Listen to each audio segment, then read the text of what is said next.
Ụtụtụ ọmanụ ụmụ ọdịnala Igbo, a sị nkachi tata bụ afọ fọtara anyị ihe ọma ma fọpụrụ anyị ihe ọjọọ. Anyị ga-ejere obodo, anyị ga-anara obodo.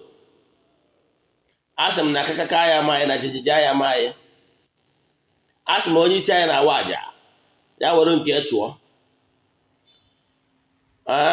Onye fụrụ anyị lọta nwa ya nwụrụ anwụ, a sị m na ọzọ ya anwụ.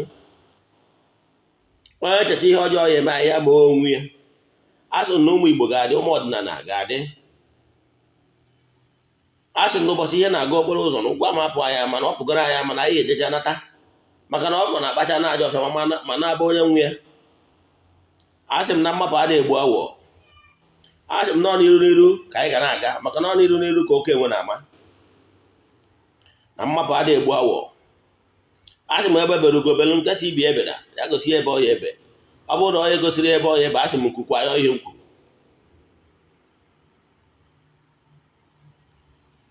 A sị m ihe ọma dị n'elu ya dara anyị na ọdịnala ya pụrụ anyị ome ka ụwa were anya ha wee fụ. A sị m na anyị ga-adị ka echi, maka na echi adịghị agwụ agwụ. A sị m gị ihe ọma mere anyị, maka na adị ụka ibe na ọ na-agụ akwa, ọ na-agbawa obi. A sị m na anyị ga-adị ka abụ ana na-anọ n'ọnụ ihe ọ ya eri achọrọ ya bịa. Na anyị ga-adị ka agụ nkwọ na-abụ emụọ something, ọ ga-ebuterịrị something. A sị m na anyị ga-adị ka ichoku na-anọ n'ụlọ ogbenye ya na-azụ n'afịa. A sị m onye sịrị ife anyị na-eme ama enwe isi, nwere isi onye achị ka ife anyị na-eme wee nwe isi ise. Aga m bụkwa onye nke gị, Ogbuefi EZE-ANA Ugochi tubelu oraifite. Abụ m onye isi nchụaja na Ugochi tubelu ọdịnala temple, bụrụkwazị onye isi nchụaja na ọdịnala restoration prayer ministry, ya na onye mgbasa ozi ọdịnala Igbo. Isiokwu n'ụbọchị tata bụ afọ bụ ihe niile ị kwesịrị ịma gbasara ndị ọgbanje gị. And gịnị bụ ndị ọgbanje, ma ọ bụ gịnị bụ onye bụ onye ọgbanje. Ihe gbasara ndị ọgbanje ka anyị ga-ekwudo ụbọchị taa. A sị na chi tata bụ afọ ga-afọtara anyị ihe ọma, na-agbakọ ndị ajelu nke Chukwu niile, ndị na-eri oke na afọ, ka ụnụ bịa kwudoro anyị n'ihe niile anyị ga-eme n'ụbọchị taa. A sị na ihe ọma ga-emere anyị. Ndị a tụrụ ịga mmụọ, a sị ka ha nwere onwe ha. Ndị a gbara ụchụ mmụọ na ụchụ mmadụ, a sị m ka ụchụ na. Ndị a na-anara oke ha, a sị m na aka anyị na-ji oke ha, na aka ha ga-erobe ilo, aka ha ewetu ha ewere oke ha. Ọ bụrụ na aka ajụ na ọma ewetu, aka aja gbajie n'aha Chukwu okike nke pụrụ ime ihe niile. A sị m na adịghị ka ibe na ọ na-agụkwa n'akwụkwọ sị na ya ma arụzi ka elefant na-eri ka ọkụkọ, na anyị ga-alụ ka ọkụkọ rie ka elefant, na ihe m kwuru. Maka na nwa eze bụ eze, maka na agụ amatanata ahịfịa ife ọsọ ọnya na-eme. Anyị ga-adị ndụ ka nka dee ude, maka na ọnkụ dị na mba na-eghere mba nri.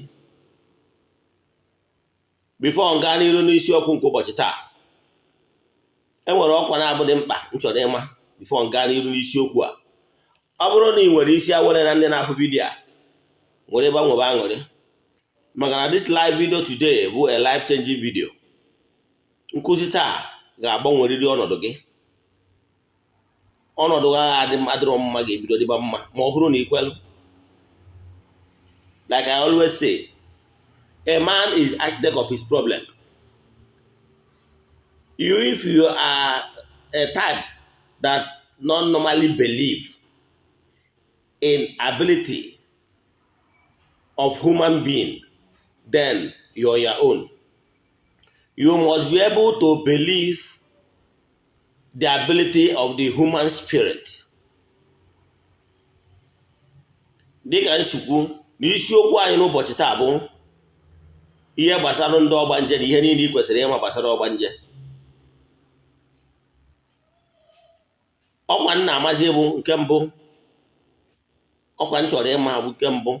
Echefukwana na aja anyị na-achụ kwa ọnwa nke ọnwa April na-aga n'iru.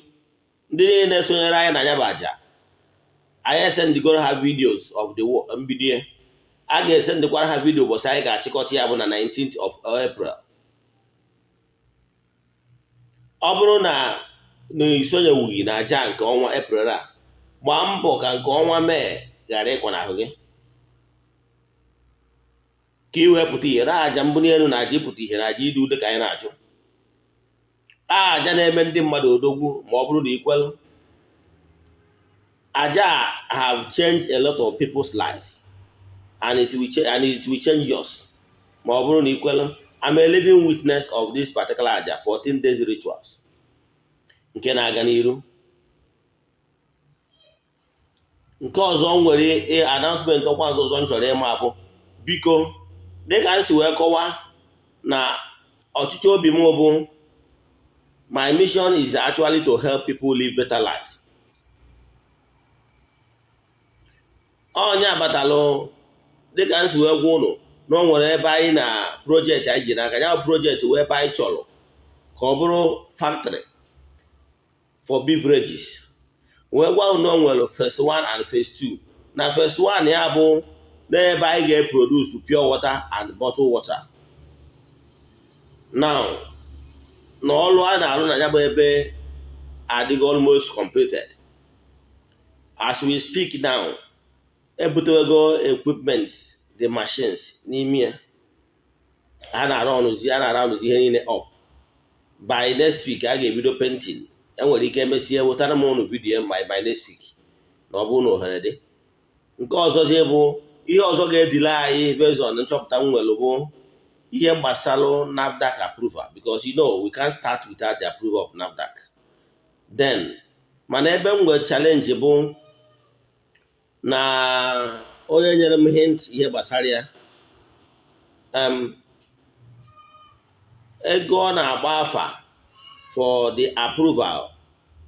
Before I forget, my company enwere m a registered company name. Yes, a ga-eji were run the factory. Enwere m registered company name, very functional and effective. Mana ihe ọzọ m chọrọ inwe na-abụ inwe trademark, ihe a na-akpọ trademark, because of ka e personalize ya afa ga-adị na anya bụ mmiri.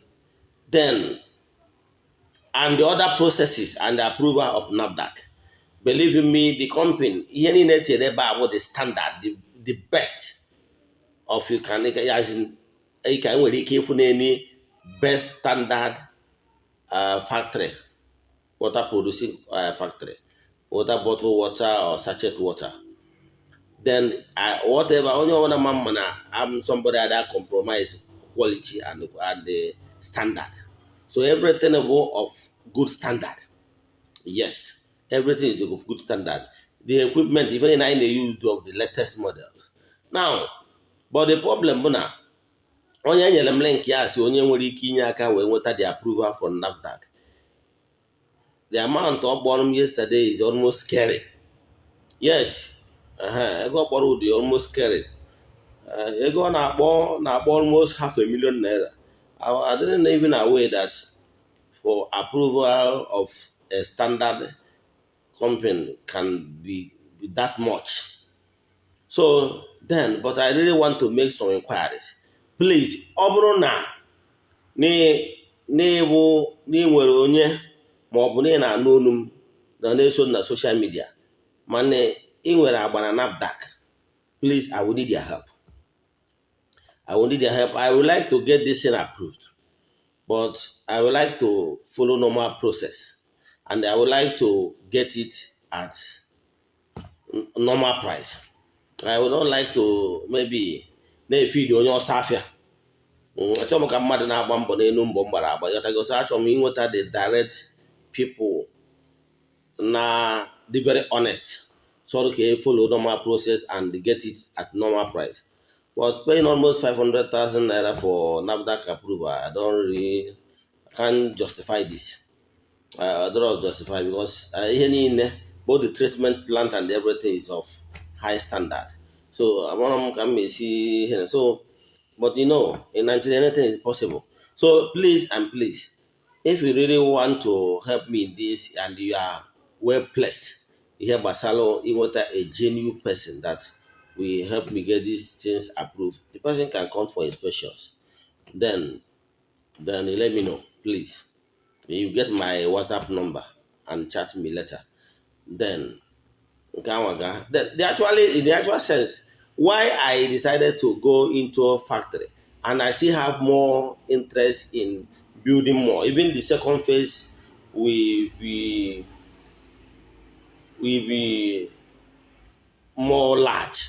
And in the second phase of the thing, we produce so many other things. My mission actually abroad for making more money. No. Yes, why building this company? My intention is actually to make sure that a lot of people in my own little way, now create a job for some people. Actually, I'm a very busy person in my core. Onye ọna mmanụ Ugochi tụrụ ọnụ na temple mana Monday every day anụ m ọrụ enwere ọdụm time kama na ihe ndị chọọ inwe ya n'okwu ka enwee some of this our youth nọ na bet na all those bet everywhere, and some of them enwere ihe ga-enwe why some of the youths get themselves busy by earning their own salary. Because for me, I believe that can kụziere mmadụ ka esi apụta azụ by earning his own salary than ịda ada fish nye ndị mmadụ ego. So in my own little way, in my own town, I know a lot of people can still come, some professionals from other town, and be working there. So it's a way of getting some of our youth employed. That's actually why even if I have I have my dream come true. I would like to open more companies for people to work. And also, the same thing is what I'm even asking other churches, college, churches, ministers, and rest of them. If we can be able to industrialize our nation, that is the only thing that will help us. It's not all about building places of worship and everything, gigantic church, auditorium, and whatever. It can never help us. I have been to Asian countries and I know how to develop a country. We must make sure that we have factories enough of it. Enough of it. So for me, I want to lead by example. That's why I was like, if after finishing this one, I will still go into more other things. My own is that once the company can generate money to pay the salaries of the staff there, I'm okay. Understand? It's not actually money that is really moving me into that. Because if not, I can still keep my money and be doing my work. Understand? So if there's any way it can help in that, I'm sorry to disturb you with this personal thing, but I am even encouraging other pastors, called ones, whether you DB or whatever. Let's go into how to create more companies and so that our youth will get themselves engaged. At least with that, they will be able to keep themselves away from crime. Ya gazie. Then, n'isiokwu a n'ụbọchị taata bụ ndị Ogbanje. Gịnị bụ ndị Ogbanje? Like you normally know about my teaching. Whenever I'm giving my teaching, I normally like to cite some examples.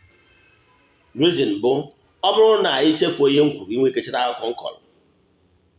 Ndị Ogbanje bụ it's like your associates from the spiritual. And I normally tell you that no baby bialo in this part in the part of the world, the gross material is not by mistake.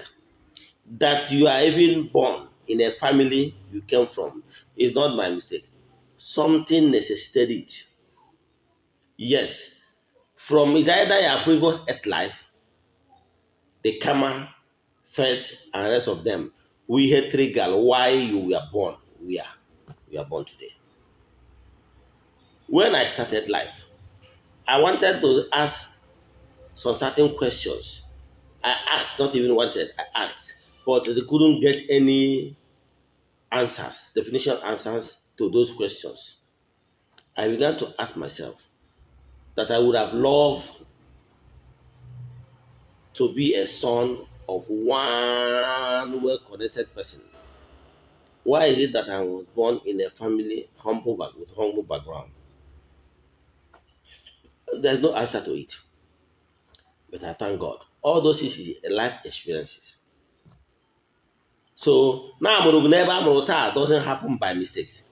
It's either their karma, fate, and their previous earth life desisted that, or willingly you choose it from the spiritual to be born in a life where you were born in order to experience life in such environment and family. So Manandi Yowage we are associates comprising the elements. There are so many things that so many like the way people normally have groups, associates, and friends in this gross material. It is something we normally link to ourselves and groups and associates in the spiritual realm. I do tell you that now whatever that is happening in this gross material must have happened in the spiritual realm. That most of the things that happen in this gross material, like the way of life and the existence, is prototypes of what is happening in the spiritual realm. Wee kọwara gị sị gị na ihe ị kwesịrị ịma bụ na ndị ọgbanje gị bụ ndị you have link with. Ka m mara gị atụ nna-achọ ịmara gị bụ like mụ nwa bụ Ogbuefi EZE-ANA Ugochi tubelu. I was born on Nkwode. Then nwezie links to Ana, nwee link to water dịka nwa mmiri, then become friends with the element afọ, then with fire. So iji gosi gị na those elements, even the Europeans, the white people, they count on it. Example, amụrụ m na December 1. This which means that I'm a Sagittarius. And a Sagittarius na nkọwa ndị anyarị, the science, ha agwaghị na Sagittarius will have link with fire element. Ọ ka ịghọta mgbe anyị na-ekwu okwu gbasara element n'ala Igbo na ọ bụrụ ọsọ ndị Igbo na-ekwu maka ya. Ihe abụrụgo established norms in all over the world, because even the ndị ụka ndị ọcha anyarị mana enwere ihe a na-akpọ elements. Now enwekwara ndị they are based on maybe enwere Leo, enwere Scorpio, enwere Aquarius and rest of them. Some have link with water, some have link with air, land, and everything. So you can see that all these links, nwere n'ọnwa amụrụ gị nwere some links inwere with other forces. Enwere ka sị gị na bọsị amụrụ gị bụ mgbe enwere the moon radiatory more, and the power of the moon radiates into the gross materials more. Like my own, when I was born, they will tell you that the power of the sun radiates more during that time of my birth as a Sagittarius. Therefore, I have a link with water, with fire. So time amụrụ ọya ka ndị Igbo na-akọwara sị gị na mgbe ọbụla amụrụ mmadụ, example n'afịa amụrụ gị has a role to play in your life, because n'ụbọchị ahụ ka ndị yi ụwa gị ndị ọgbanje gị dupụtara na this gross material. Na-amụrụ ụbọchị eke is not by mistake. Na-amụrụ ụbọchị orie, ma ọ na-amụ ụbọchị afọ, ma ọ na-amụ ụbọchị nkwọ.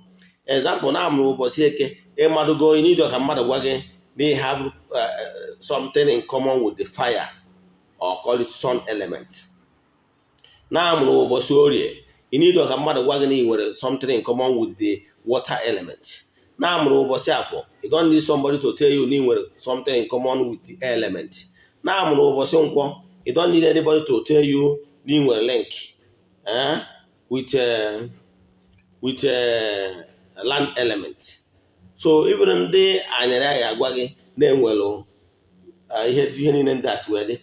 Well, remember my stays in India, a ga-agwa gị that na ndị amụrụ na ọ bụrụ na amụrụ gị, I'm just giving an example, na-enwe Capricorn, then ihe ọ pụtara bụ na ị ga-anụkọwu with onye Sagittarius. Ha na nkọwa nke ha ya agwa gị na eburu so ndị amụrụ n'oge dị etu a, ihe ọ pụtara na gị na onye dị otu a, ndị amụrụ n'oge dị etu a ga-emekọwu. Ịghọtara ya? So ka m nweta ya na-etu ihe esi wee ghọba ya. Enwere ike asị na mmadụ ụka na onye abụ esangwai,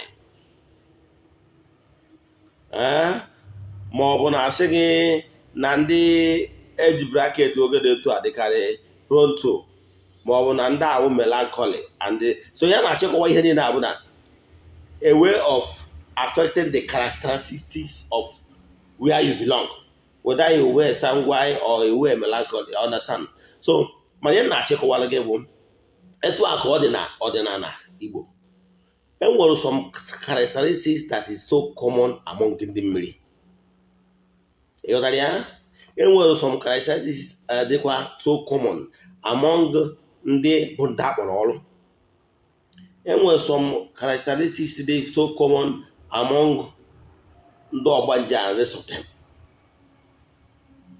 Example, ndị mmiri, ihe na-adịkarị common among them bụ na ị nwere ike imechala mmadụ ọgọ were ihe ọjọọ kwụọ ụgwọ. Ọ dị so common, especially ndị agbọrọ ọrụ. Ịghọtara ya? So o nwere characteristics na-eso ụdị ndị ma ọ bụ otu belong, your associates. And come of ndị Ogbanje, ụfọdụ ndị mmadụ na-afụta ndị Ogbanje asị ndị obi ọjọọ. Ọ bụrụ eziokwu.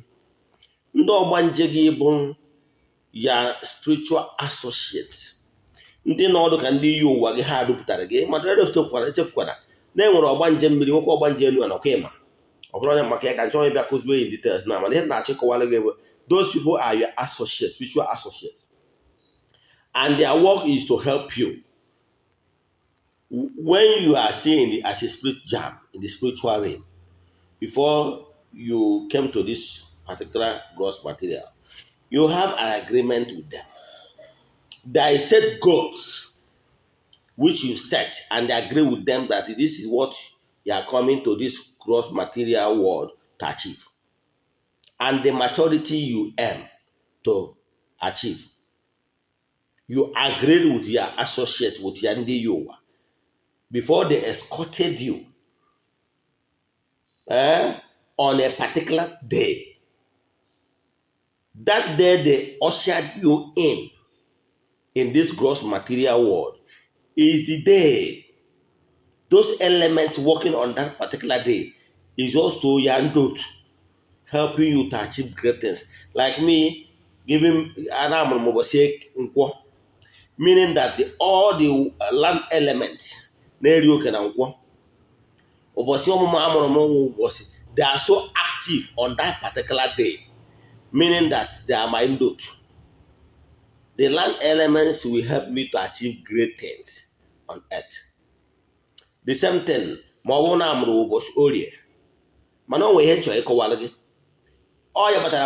normally play down here basal elements, because I believe that as you are maturing, time will come when you will outgrow that elemental stage. Example,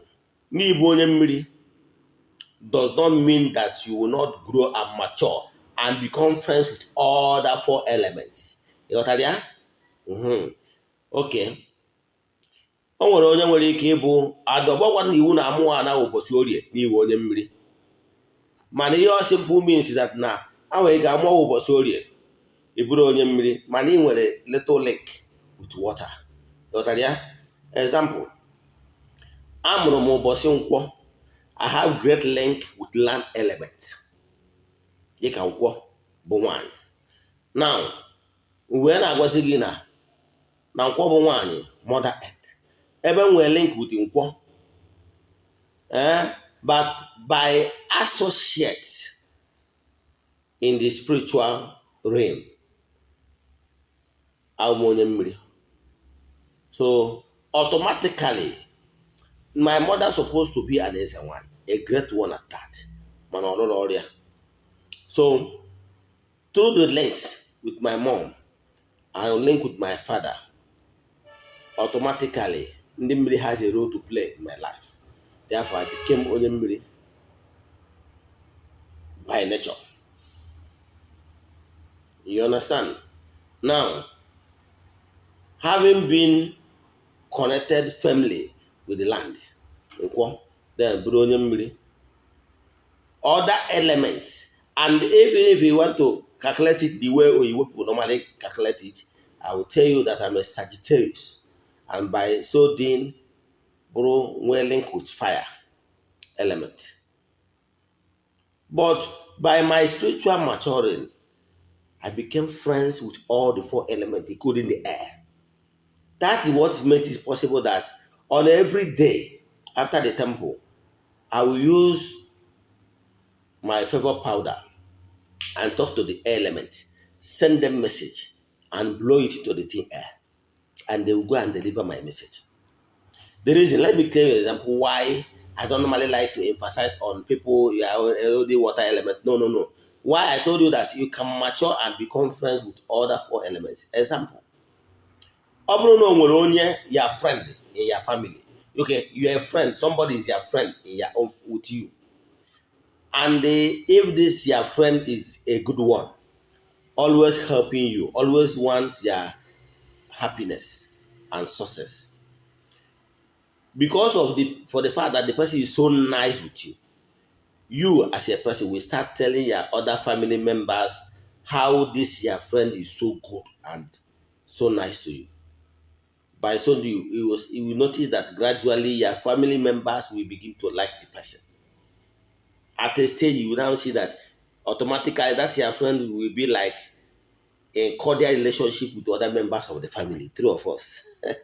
So when you are onye mmiri ma ọ na-ebu onye ana, and you are religious about your connection with them, being a humble servant, being in harmony, develop the cordial relationship, and there is harmony between you and them. Believe in me, they will link you up with the other elements. And believe in me, you can call any other element and send them message and go. So stop limiting yourself only to water elements. Be good with your water element, then stretch hands of fellowship to other elements. Believe in me, just a matter of time, you will be friends with them. And whenever you call them, they will answer you. Yotaria, all ihe ka ị kwesịrị ịma how to build and become more friends and have a good relationship with other elements for you to grow and achieve great things in life. Inwe ajụjụ n'ihe a nkụzi taa, send the message 08057837672. Eche chọta na YouTube Ogbuefi EZE-ANA Ugochi tubelu oraifite. Nerecha vidio atụsarịa ndị ya donu. Ya gazie.